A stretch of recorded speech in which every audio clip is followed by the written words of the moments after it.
We should get that from consumerism, folk religion. And so you get university students who go, I'm going to be a tax lawyer, and I'm going to be the best tax lawyer in the world. Here, God, I want to be a tax lawyer. Bless my dreams. We get people who say, well, this is my goal for my life. God bless them. Here's my dreams. Because the dreams that you've been given are totally fed from something else other than God. Because we don't know what God actually wants for us. We know what He doesn't want for us, but we don't know what He does want for us. So what happens is that this individualism convinces us that Jesus is going to help us through every single struggle and provide for every single need as we pursue our own dreams. It's as if He has come to serve our needs. But in reality, we're actually called to serve Him. So this is the first principle. Jesus is actually at the center of all life. And we need to find His purpose in every activity and not just find what we shouldn't be doing and what we shouldn't be eating. Okay, the second part of this metaphor of Jesus, the bread of life, is that in Middle Eastern culture, bread represented a gift. It represented hospitality. It represents peace and reconciliation. It represents hospitality because you share bread with your friends, with your family. But it also shows peace and reconciliation because when enemies would reconcile, they would do it over a meal and they would break bread together. And so, in a similar way, what we see is Jesus is actually saying that with He is the bread of life, there's a number of things. One, we were enemies, now we are reconciled. That's an obvious one. Secondly, it's a free gift. And this is so countercultural to hyperreal culture because in hyperreality, you have to work, you have to save, you have to constantly be striving because you're so unhappy. And then you put down a down payment or you use your credit card or whatever, and then you get something which actually doesn't make you happy, but Jesus is like, you don't need to save a thing. You can just take it right now. I'm the bread of life. And this is so opposite to what the world tells us. So, third one. In the same verse, Jesus says, those who come to me will never be hungry, and those who believe in me will never thirst again. Now, remember what we said 2 weeks ago. The whole point of hyper-consumerism and mass media is to keep you dissatisfied with how you look, with how you feel, with your social standing, with what you actually have, because then you will continue to pursue this dream of, if I keep buying stuff, it's going to make me better. Jesus doesn't do this, though, because the thing about Him is He actually satisfies. But there's an important point to make here. So many people, when they say, do you believe in Jesus? Let's be honest, the demons believe in Jesus. They believe He existed. And that's not what Jesus is saying. When you come to Him, when you believe in Him, it doesn't mean you believe that He existed. It means, firstly, that you believe He was the Messiah, but that's a small part of it. Well, that's actually a huge part of it. But equally so, it means that you believe that His way of living actually satisfies you. Okay, let's repeat that again. It's not just that He's the Messiah and saved your sins and when you die you go to heaven. It's actually that between now and when I go to whatever's next, we're going to talk about heaven soon, but when I go to there, that this actually is satisfying. Because otherwise you may as well wait till you're about to die and then go, I'm saved. And then, you enjoy your hedonistic life now, all the sex and drugs and rock and roll you want, and then you die and you're like, at least I get into heaven, the best of both worlds, right? But this is what believing in Him means, is that what He's saying is that if you follow Him, you actually have to walk the way He walked, live the way He lived, because that is actually what is satisfying. It's not believing in God is not satisfying in and of itself. It's actually as you follow in His footsteps that your life becomes satisfying. All right. The next thing about bread. When you've got it in the middle of this feast, how is the bread used? Right? If you, what we did, so there's all this delicious stuff. There's all this delicious food. There's the hummus, right? And you just scoop up a huge chunk of hummus in the pita bread and eat it. And oh my gosh. If it's good hummus, it's amazing. Or you stuff it up with baba ganoush. Or you stuff it with lamb and tabbouleh. And you stuff it up with the barbecue sauces and the everything sauces. And there's all this goodness that you're mopping up with the bread. Because the thing is, bread makes the meal better. Because it enables you to get every last bit out of it. It enables you to really enjoy it. Hummus is good, but you just have a spoon of hummus, it's rubbish. It's nice, but it's not as good when you got a fresh pita bread. It is nowhere near as good as when you got that fresh pita pocket or whatever. And this is what Jesus is saying. I am the bread of life because with me, you get the most out of life. It's not this do not, do not, do not. It's actually in the way you live, you're going to enjoy it more than any other way. This is what he's saying. And it's not like it's flashy or glamorous or glitzy and, hooray, I've got a nice suit on or whatever, but it's actually that in your boring life, in your work, in your insignificance, and when you age and when you die, you're going to find joy. That's whack. But you're going to find joy in these things. You're going to find pleasure in these things because that's what Jesus does. He brings pleasure to these situations. But there's another thing he's saying. The whole point of the bread is to enjoy it with the food in these meals. And as Christians, sometimes we have this weird mentality where like, well, the world is bad. The world is all bad, and we should just be feasting on Jesus. Right? But that's not what he's saying. He's actually saying, the world is good, and I help you enjoy everything I've given you, because the world was given to us. It's an amazing gift. And the whole point of Jesus, aside from all of that, well, one of the points is that he enables us to really enjoy the world. And not just to enjoy him, but to enjoy them together. That's the whole point. So imagine you go to this banquet, you're sitting at this table, and you've got, little brother, big brother, sister, grandma, auntie, cousin, everyone else around the table, and you're just picking on the bread. Right? How flippin' boring is that? And this is the point, is that Jesus is saying, look, don't just pick on me. Not use me, but I am here to help you get the most out of the rest of your life. That's another way of looking at it, okay? Not like one of these exists by itself, because then you start to head into some weird blasphemy, but they all work together, okay? And part of the problem is that we've got this weird idea that the whole point of the world is just this like cradle that holds us until we die. But it's not. It's not about what you don't do. God isn't this cosmic killjoy who wants you to have no fun, but he wants you to enjoy everything in the feast. There's this really great reflection by a Jewish rabbi which says this.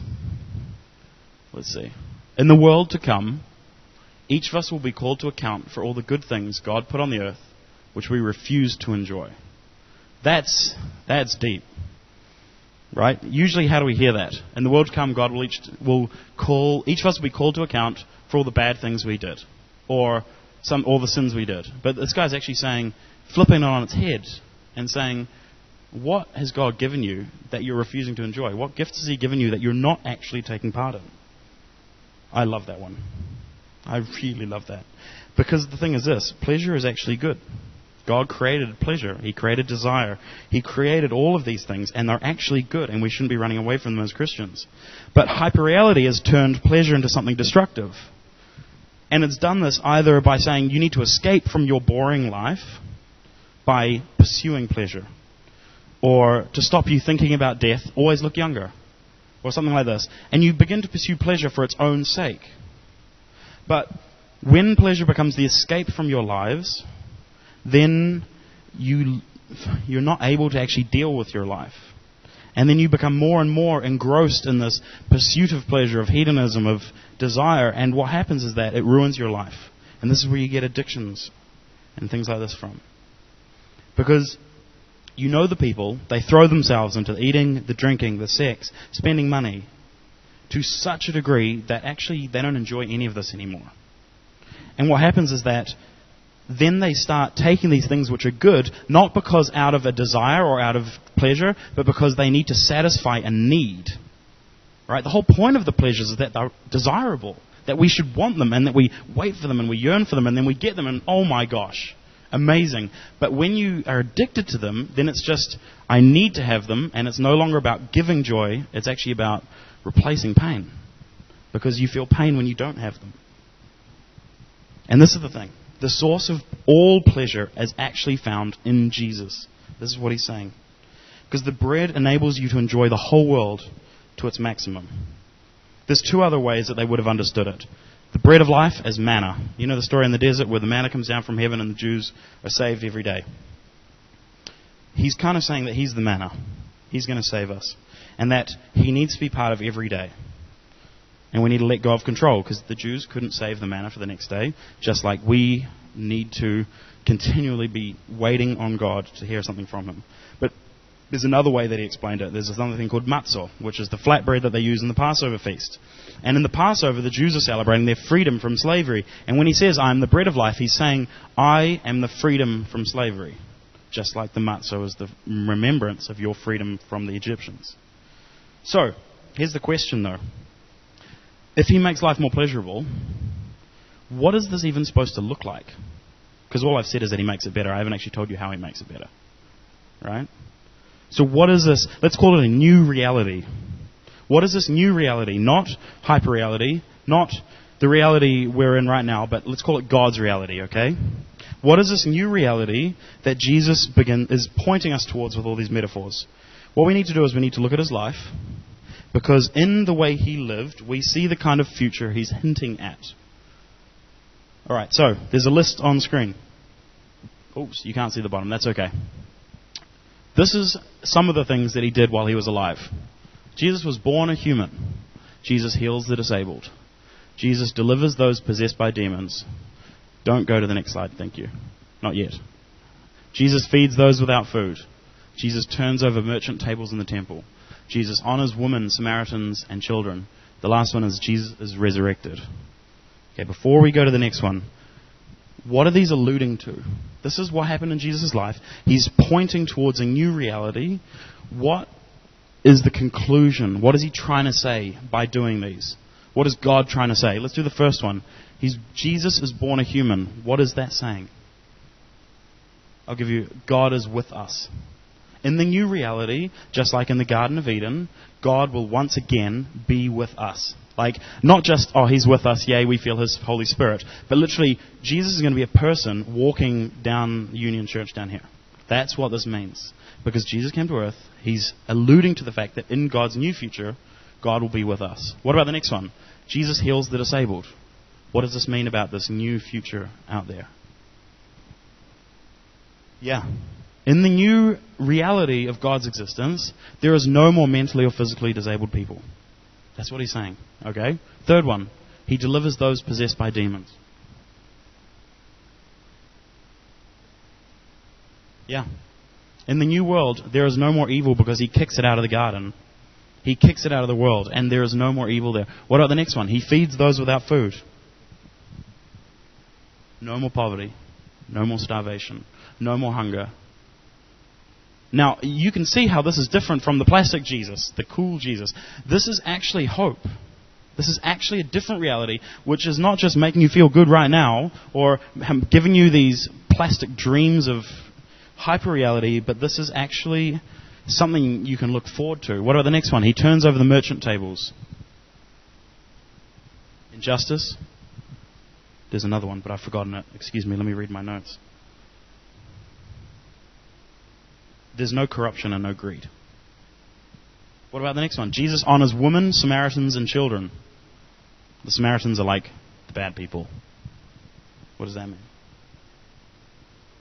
No one is going to be marginalized in the new world. It doesn't matter what you look like, what your race is, what your gender is. No one is marginalized in his new kingdom. And what about resurrected? What does that mean? Death is defeated. Suffering is defeated. And not only that, it also shows that at some point the entire world is going to be resurrected. Now that's a big point. Let's get into that a little bit more. The reason why I think some of us know this, but it's still a little bit kind of, okay, this is cool, we understand that, but it doesn't actually affect our lives, is because we actually don't know what God's plan is for the future.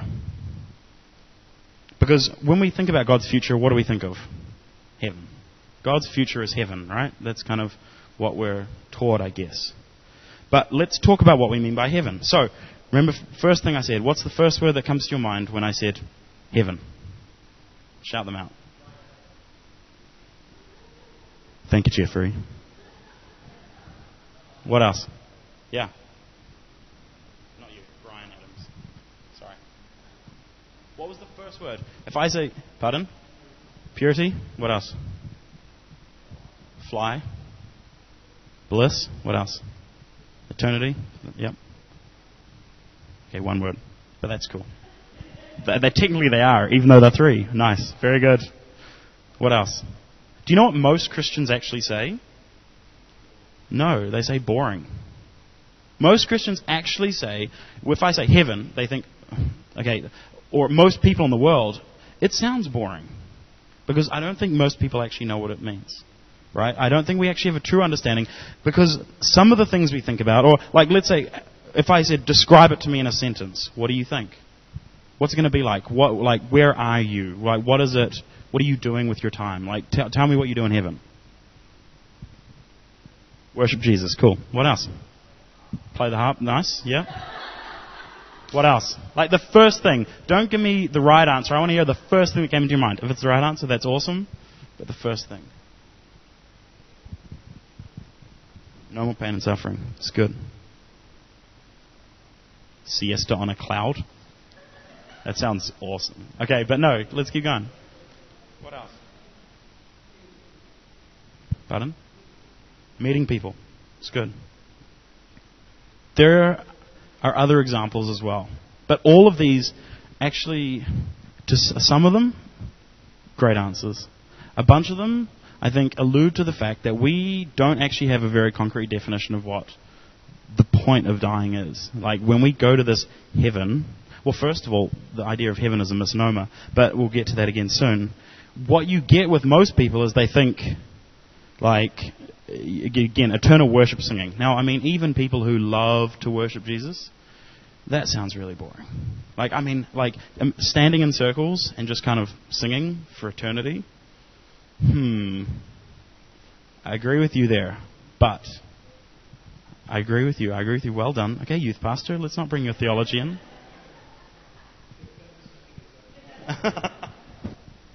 But I think we actually don't quite have a grasp. Would you say that's fair? We don't actually really know what it's going to be like.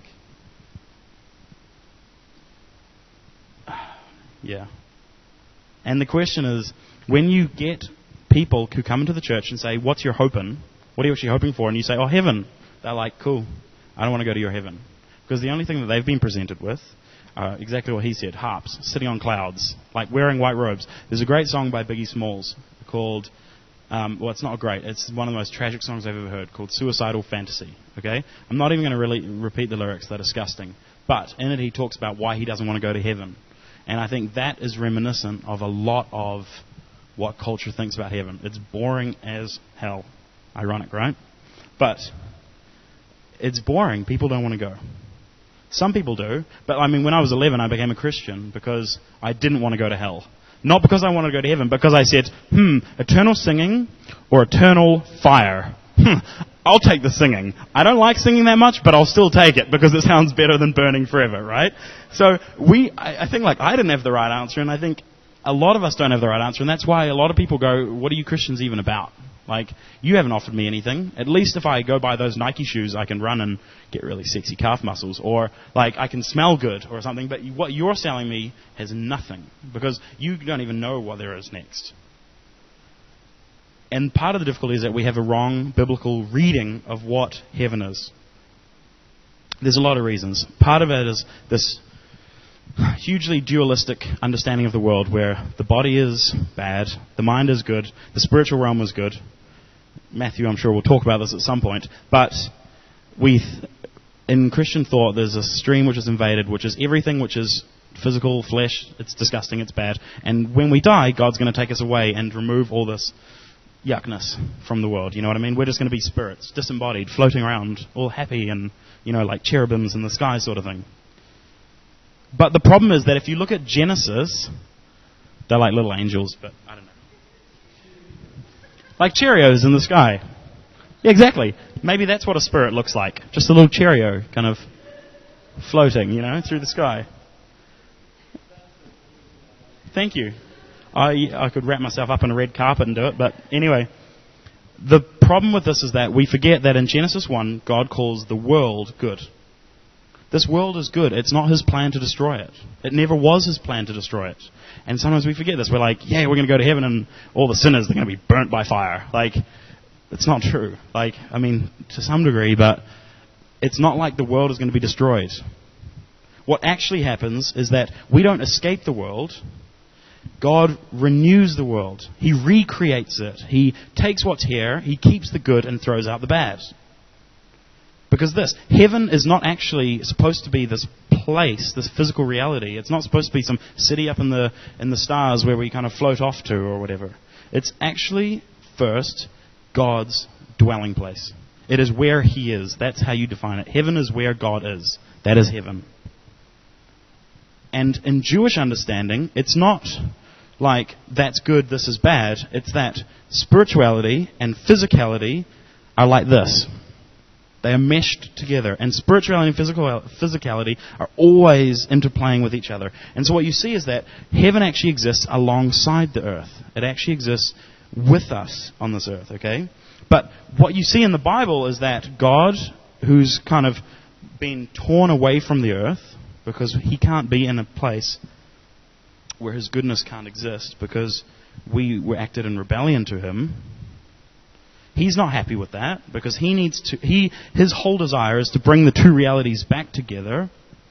And so what we get is a story in the Bible, this cosmic meta-narrative, which is God completely, again and again and again and again, trying to destroy the curtain between the two realities.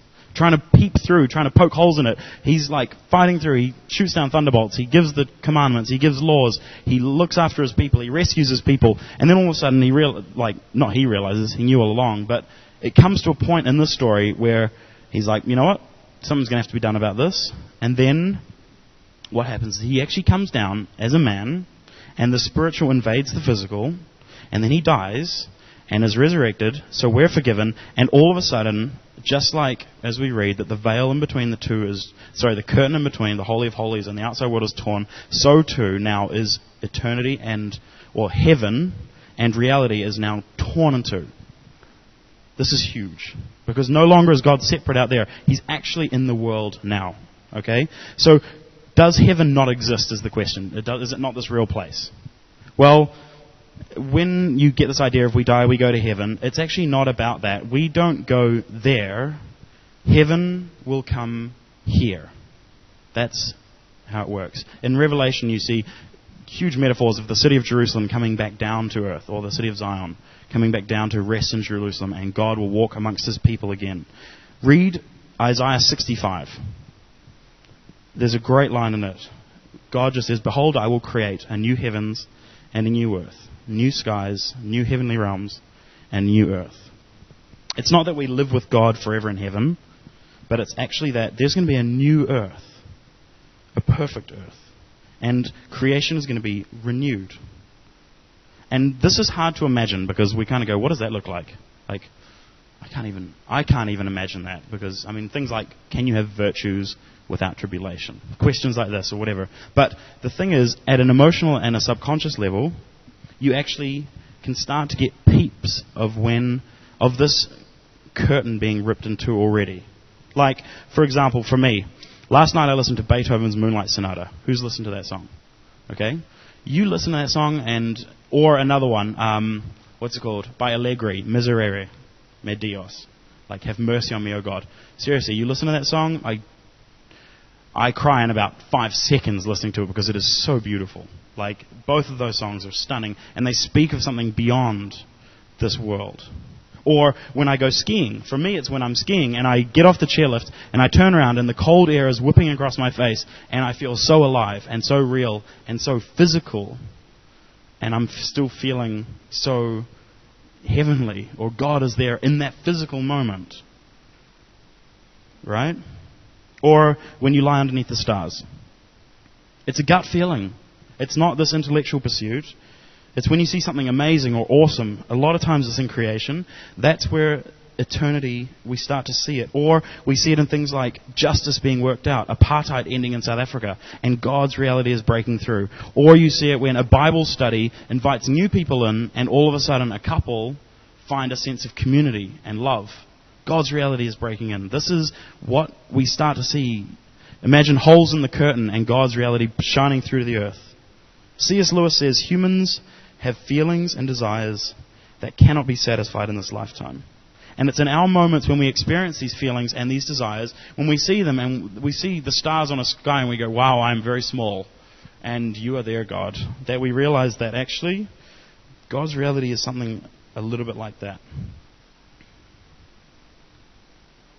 part of the problem we have is that we look at holy versus not holy in terms of when we're Christians. And what we see is that, if those of us who are brought up in Christian culture, that the world is clearly separated between things that are spiritual and Christian and holy and things that are not. So what you get is like let's say, watching rugby. Where does that fit? That's not really a spiritual activity. That's like a normal activity. That's not holy. I mean, it's not bad, but it's not a spiritual activity. Or starting a company. Is that holy? No, of course not. I mean, that's a non-spiritual activity. Or going out for dinner with your friends and having a bottle of wine. Is that... I mean, maybe if you talked about Jesus, then it becomes spiritual, right? And we have this whacked conception because we don't actually understand that the whole world is good. Watching rugby is actually a gift from God. Going out for a meal is a gift from God, regardless of if you talk about Him or not. Creating music is an absolute expression of God's reality, regardless of if you sing about Him or not, because the world is good and we're supposed to enjoy it. Painting, food, like Esther does, that's good. She's showing God's reality. And we need to get rid of these weird little cliques, these weird little Christian ghettos that we have of like, well, this is holy and this isn't. Like, Christian music, like, let's scrap the title. It's music that sings about God, and then there's music which doesn't. But all music is still glorifying to God. It's not Christian music. Like, we don't need these little sub-ghettos. But what we end up with is that we're meant to enjoy everything in the world. We don't have to Christianize it all. Like, that will naturally happen as we enjoy it. We all come into relationship with God because that's how He created it, to reflect Him. Another way, justice. In this world of justice in the future, well, like, in the future everything will be just, but right now everything's not. We know that. But in the future, those who are hungry will be fed. Those who oppress the poor will be held accountable and tormented. And the materially deprived will be blessed. Welcome to Sermon on the Mount 101. But right now, we can actually take part in this. And that's how we start living like Jesus did. That's how we start bringing the reality of God into the world. Here's another one, a future free of superficiality. In God's future, you're not known by how you look on the outside, but you're known by your character and your goodness and your kindness. For God doesn't look at the exterior, but He looks at the heart. So in this world, how are we supposed to live as Christians? I mean, sure, your exterior to some degree reflects your health as an individual, but that, like, how you look doesn't matter. Your first importance is your character. Finding depth, finding solidness, finding peace of mind. Rejecting the ideas of consumerism and superficiality. So how do you actually do this? It means don't just talk to hot people, right? Don't obsess over your appearance. Don't only date someone who's attractive, physically attractive. And don't give priority to someone in a job interview just because they look good. This happens. But as a Christian, we're called to live counterculturally. We're called to live differently. Another thing, reject the materialistic world. All modern psychologists, every single one, tells you that if there are people who their goal is to attain wealth and possessions, and expect it to make them happy, they're wasting their time. The goal of pursuing wealth and possessions never makes anyone happy. Not in a single flippin' life ever. Look at King Solomon. Had everything. Not happy. Totally miserable. Totally miserable, right? But what do you pursue? Because there are definitely some parts of the Bible where Jesus is actually saying some of the physical things are bad. You need to pursue eternal things, like store up for yourselves treasures in heaven, right? And you're going, Lawrence, store up for yourselves treasures in heaven. That means he doesn't like the physical. It's not like that. What he's saying is that in the physical world, there are some things that are eternal. Okay? Like relationships. Good relationships. Altruism, showing love. That's an eternal thing. True spirituality. Building community, loving others, showing gratitude, all of these are actually eternal things that we can pursue in the physical world right now. And they lead to happiness. All of those things are shown to actually lead to happiness. Good relationships leads to happiness. Not more money and more sex. Okay? Like, we kind of know this, so I know I'm going over some stuff. The last thing that I want to talk about is the peace that comes with this. Because in pursuing these non-material things and in living, enjoying His creation, in pursuing justice, in not being superficial, we actually start to discover shalom amongst one another.